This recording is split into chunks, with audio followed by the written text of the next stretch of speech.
Hey folks, Yishai Fleisher here, broadcasting from Texas on the way to the first Lone Star State, the land of Israel. Israel's image down here in Texas is strong, but around America, it's been deteriorating.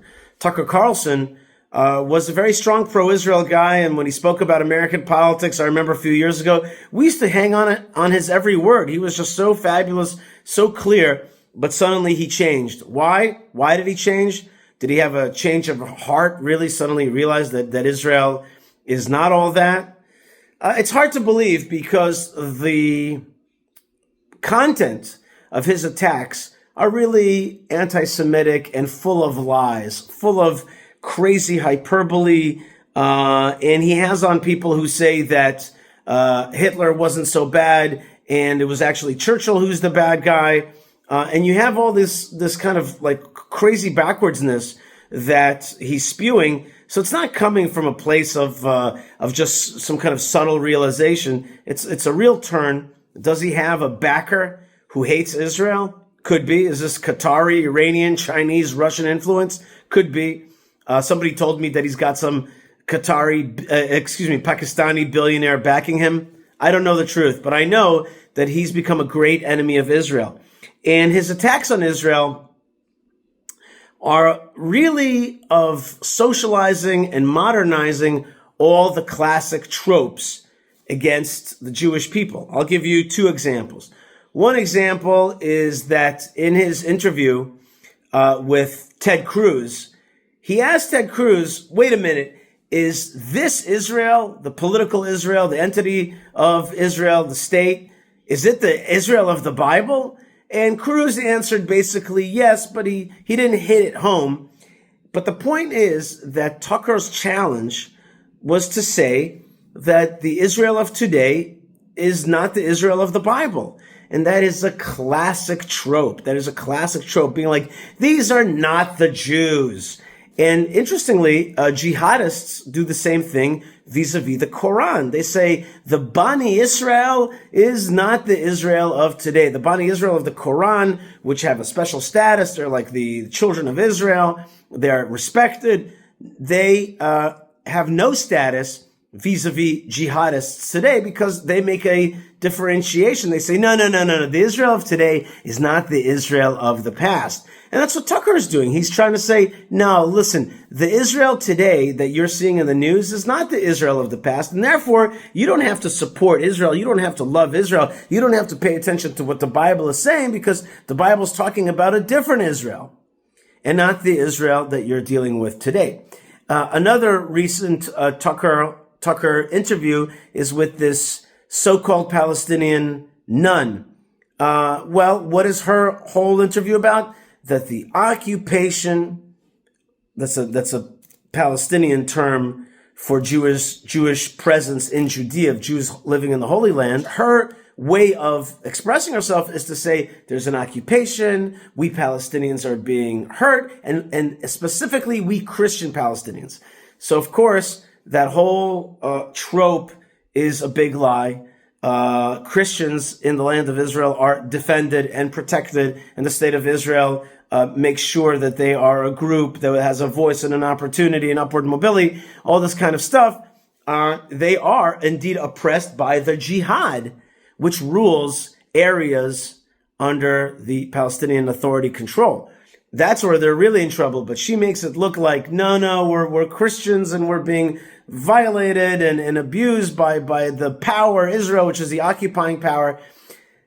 The bottom line is that is an effort to besmirch Israel, to say that we are bad to people. That's a very classic attack on Israel, that Israel starves Palestinian children, right? That was the meme for the last few months. They're starving the Palestinians. Like, they can't produce any starving Palestinians except for some sickly ones, right?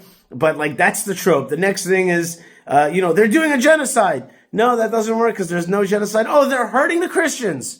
And he might as well have just said that they are baking Christian babies into matzahs, because it's the same thing. It's a blood libel. These are classic anti-Semitic tropes that are being modernized and socialized in the United States. And I must say, effectively. Whoever is backing Tucker is doing a strong job at undermining Israel. One person who's doing a great job at undermining the underminers, making fun of them through the great power of Jewish humor, is Ami Kozak, who is a funny man on serious topics. He's got a big social media following, and I recommend that you check him out on his social media outlets.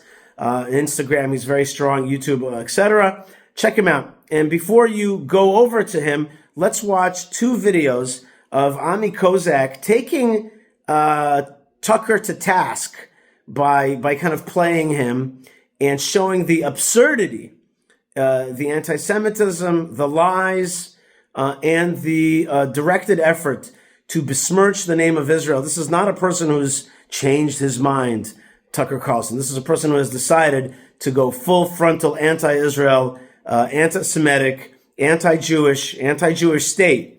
Of course, I'm not anti-Semitic, blah, blah, blah. He'll say, he'll give you that whole wordplay. But the bottom line, he is, and Ami Kozak does a great job of exposing it. So here's Ami Kozak on Tucker Carlson. Okay, people, back to focusing on Christians and the persecution of Christians around the world. We care about that. We really do. I certainly do. What do we have? Okay, if we're looking at Christians, let me take a look at some of the data here. And so we're live in like an hour? Yes. Okay, so we need something like now, like right now. Okay, highest rates of Christian persecution, we have Somalia. No. North Korea, Yemen, Libya. No. There's been violent attacks on Christians in India. No. Nigeria, Burma, China, Pakistan. No, that's not it. Horrible violence and massacres in Sudan, Afghanistan, Lebanon. No. Egypt. No, that's not what we're going for. Okay, well, there's definitely a lot of Christians in Syria that are in danger as the militias are slaughtering Druze. Jews? No, Druze. Oh, no, never mind that. There was a recent incident in Qatar. No, not that at all. No. Well, someone tried to convert to Christianity and... Okay. Anything in Tel Aviv? Jerusalem? Let's see. There was a traffic incident. Really? An Armenian priest got rear-ended driving in the old city. That sounds horrible. That's terrible. I mean, it was a fender bender. I think they settled it. We got to do it. Really? I mean, road rage is appalling. I mean, it's not very Christian to scream on the street. It's disgusting. Okay, but did you hear about all the horrible conditions? Yeah, I know, but let's stay focused, okay? Israel, what's happening there? A priest had a dispute with a bank teller. That's it. Banking, of course. Okay. All right, we ready to roll? And in terms of our religious Christian leaders in the Holy Land who can testify, did we... I mean, there was only like one guy. You found the one. Okay, great. Cameras ready? Let's do it. So how are Christians doing in the Holy Land? Like, what's the situation? You know, what a lot of people don't understand is they think Hamas is some terrorist organization. They're just a resistance movement. When they drag their own people through the streets and put their dead bodies on their family's doorstep because they're collaborators with Israel, I mean, they're resisting. I mean, last time I checked, treason is a crime. I mean, it's a crime in this country, and you get the death penalty. So I just don't understand the difference, really. I don't. And look at what happened with the Nova Music Festival. I mean, the music was incredibly loud. It was EDM. And this is loud music. It's very disruptive. Yes, very loud. Like really loud. I mean, and it could damage your ears, like severely damage your ears. Exactly. And so, to my understanding, they made several requests to lower the music. They sent people over saying, please keep it down, and the Israelis refused. So wait, you're saying Hamas kindly requested that they turn down the music and they just refused? Why? So they had no other choice but to slaughter all of the attendees. And it's been very challenging for decades. I remember in 2002, there was a 17-year-old boy who was arrested because he allegedly threw a Molotov cocktail at an Israeli soldier. But this was a Molotov cocktail. He was making a mixed drink, perhaps, to try to offer it to a soldier. Sometimes, you go to bars and they light the alcohol on fire because it's fun to take a shot. I mean, I enjoy alcohol. I really do. I shouldn't drink as much as I do, but I drink a lot, like a lot. I would certainly accept that offering. Why wouldn't the soldier accept a drink if it was being offered to him peacefully? It's possible the Israeli soldier misunderstood that, but they accused him of throwing it, and it lit the soldier on fire.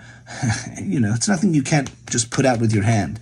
But they arrested him, and these are the kind of things that are happening. Yeah, it sounds excessive. I remember I was leading a group of American Christians, and I took them to the Church of the Holy Sepulchre.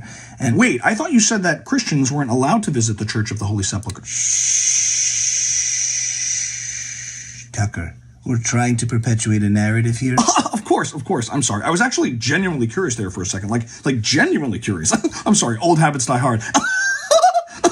Play along, okay? You were saying, I'm sorry. Continue. In Israeli society, the Christians are completely oppressed. I mean, you're a Christian. Clearly you're a Christian. Why don't they let you be a Christian? I don't understand. There's no freedom of religion. There's no freedom in our society to live as we'd like to live and worship as we'd like to worship. And have you been able to convert anybody in the West Bank to Christianity? Pass. What's that? Hard pass. Next question. I love that. So I guess my last question to you, and I think where a lot of Americans and people in the West would be confused, is that, we've seen a massive decline in Christians across the Middle East, in Egypt, Lebanon, Syria, Iraq. Even in the West Bank under the Palestinian Authority, we've just seen decimated communities, completely gone. And Christians just persecuted and slaughtered en masse across the world. And so I'm just wondering, what are your thoughts on that?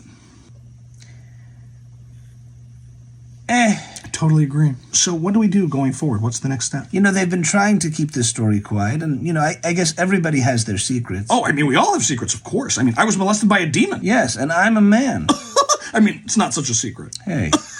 It's great to have you. Is your name Brigitte? All right, folks, Yishai Fleisher here down in Texas on the way to the Holy Land. Thanks so much for staying with me and checking out Ami Kozak's takedown of Tucker Carlson. He does a great job, and we need more of that. We need to expose those lies. That's part of the way to do it. And the other way is to have a strong Israel with strong Israel policy, with clarity vis-a-vis Gaza. There's only one answer to Gaza. Take it over, evict the jihadists, reinstate Israeli sovereignty there, and Israeli so-called settlement, but means resettlement, and allow non-jihadists to come and live as residents. That's the path forward. That clear policy will also allow us to have a clear narrative and a victorious narrative, which leads to legitimacy, which leads to the ability to act properly and not be limited and not be hampered. So thank you very much, Ami Kozak, and thank you to you. Don't forget to like, subscribe, comment, and support our efforts through buymeacoffee.com/Yishai, and also fightforisrael.org, where you can support our projects of beautifying the land of Israel, fightforisrael.org. And don't forget to become a member. Check out our web store, and don't forget to receive God's blessings. It's easy to do. All you have to do is love Israel, bless Israel, support Israel, pray for the peace of Jerusalem, and pray for Israel to be strong against its enemies. And indeed, a blessing will come back to you. God bless you wherever you are. Lots of love from the Lone Star State, heading to the original Lone Star State in the land of Israel. Shalom.